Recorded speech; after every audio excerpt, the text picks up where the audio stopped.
If you're in your 20s and struggling with self-doubt, I'm about to give you a year's worth of therapy in about 60 seconds.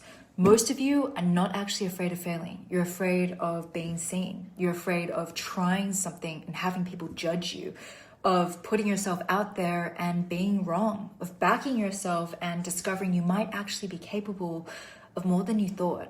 So instead, you shrink, you play small, you hold back, you tell yourself you'll try later when you feel more ready, right? More confident, more certain.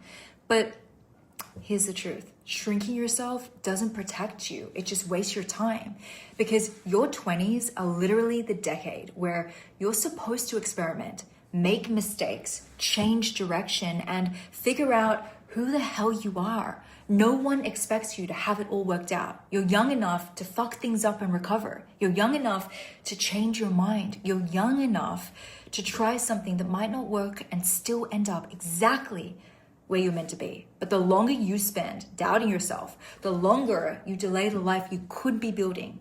And here's something else people just don't tell you. When you stop shrinking yourself, you give other people permission to stop shrinking too. Confidence is contagious. Courage is contagious. So stop waiting until you feel ready. Back yourself now, because the biggest risk in your 20s isn't failure. It's spending the whole decade convincing yourself you're smaller than you actually are.